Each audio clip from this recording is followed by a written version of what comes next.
क्योंकि ये एक माइनॉरिटी की सीट, जो माइनॉरिटी बाहुल है, उस एक सीट पर लड़ा करके 8 विधानसभाओं से मुसलमानों का ये वोट लेते हैं। एक विधानसभा सीट लड़ाएंगे, 8 विधानसभाओं से मुसलमानों का वोट लेंगे। नहीं, अब ये नहीं चलेगा, अब ये नहीं चलेगा। जनता को जागरूक करने के लिए मजलिस इत्तेहादुल मुस्लिमीन गांव गांव पहुंचेगी।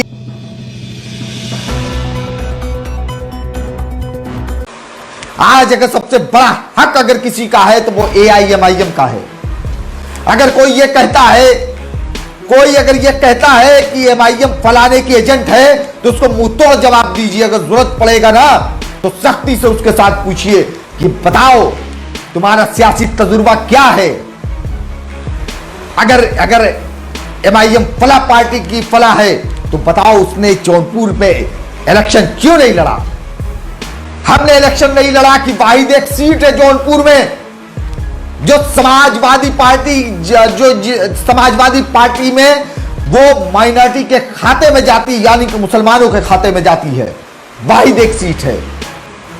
कभी समाजवादी पार्टी ने मल्हनी से चुनाव नहीं लड़ाया। बाई इलेक्शन है, इस वक्त बाई इलेक्शन है। मैं कहता हूं समाजवादी पार्टी से कि अगर तुम मुस्लिम हितैषी हो तो मल्हनी से किसी मुसलमान को लड़ा दो।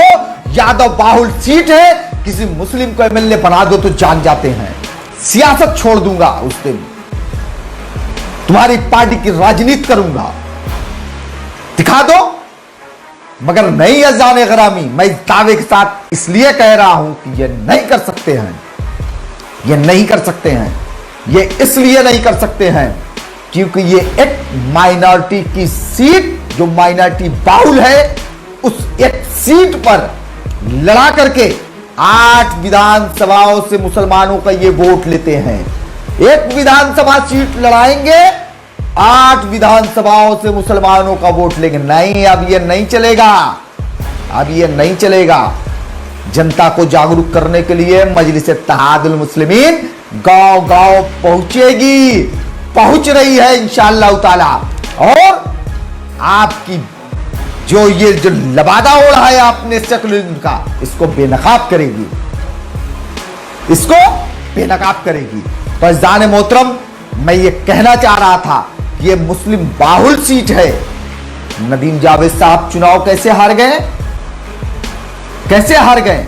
इतनी बड़ी जनउद्धारी पार्टी कांग्रेस, प्रदेश की सत्ताधारी उस वक्त की पार्टी समाजवादी, दोनों मिलकर के लड़ते हैं इलेक्शन।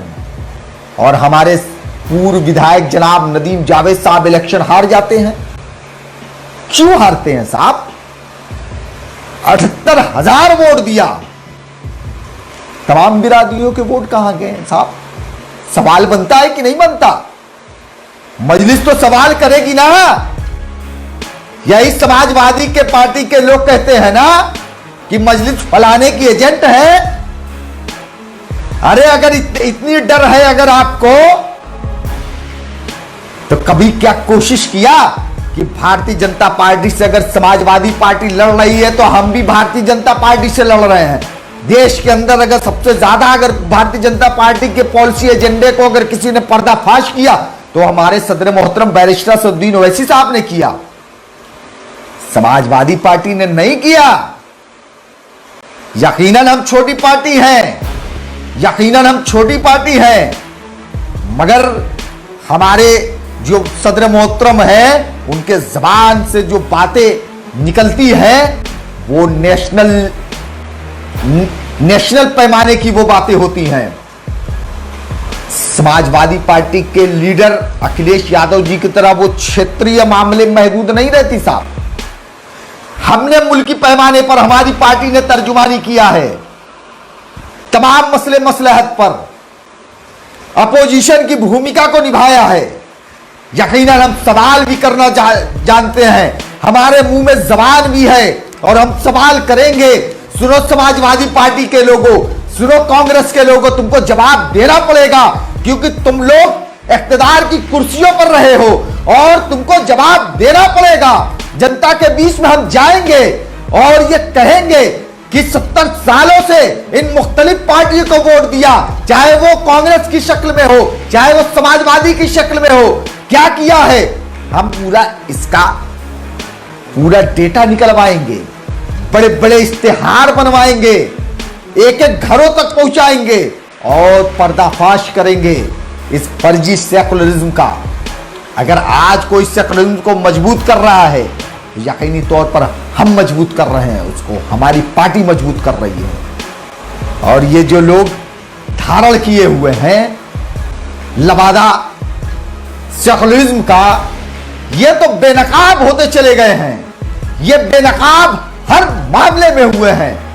मगर हमारी जो आवाम है, जो जनता है, यकीनी तौर पर वो कहीं ना कहीं जितनी सियासी जागरूकता उनके अंदर होनी चाहिए, वो सियासी जागरूकता नहीं है, वो उनके अंदर सियासी जागरूकता नहीं है। यकीनन हम जैसे लोग अगर जो मुद्दे घटते हैं उनको अगर अपने डायरियों में नोट ना किया जाए, यकीनी तौर पर वो मुद्दे हमारे जहन से निकल जाते हैं। तो सोचिए जनता कैसे याद करेगी, जनता नहीं याद कर पाती है। हमको डायरियों में नोट करना पड़ता है कि समाजवादी पार्टी 2014 के वक्त में जब इख्तियार में थी तो मुजफ्फरनगर का कांड हुआ था। उस वक्त हमारे प्रदेश के चीफ मिनिस्टर आली जनाब अखिलेश यादव जी सैफई में डांस देख रहे थे। ये मैंने डायरी के अंदर नोट किया हुआ है। तब आज इमरान बंटी को याद है ये, वरना नहीं याद रहता, वरना याद नहीं रहता। हमको याद है कि 2014 के टाइम में जब कड़ाके की ठंड पड़ रही थी और मुजफ्फरनगर फसादात के जो मुतासरीन थे वो पन्नी डाल करके कड़ाकी ठंड में वो खुले मैदान में पन्नी डालकर कैंप डालकर रह रहे थे। बारिश हो रही थी और अखिलेश यादव जी का फरमान आता है और बुलडोजर चला दिया जाता है। मैंने डायरी में लिख करके रखा है, इसलिए मुझको याद है। मगर हमारी बेचारी आवाम को याद नहीं है कि कोई वो सियासी जागरूक नहीं है।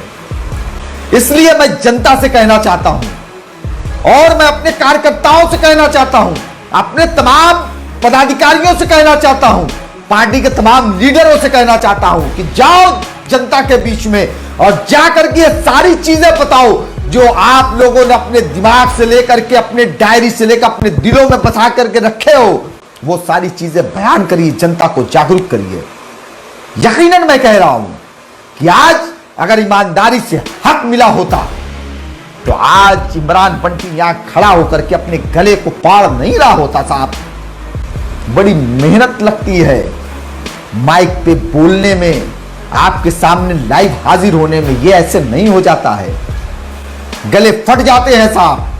और जो बयान होता है ना, वो यहां का दर्द बयान होता है। वरना अगर सियासत का शौक होता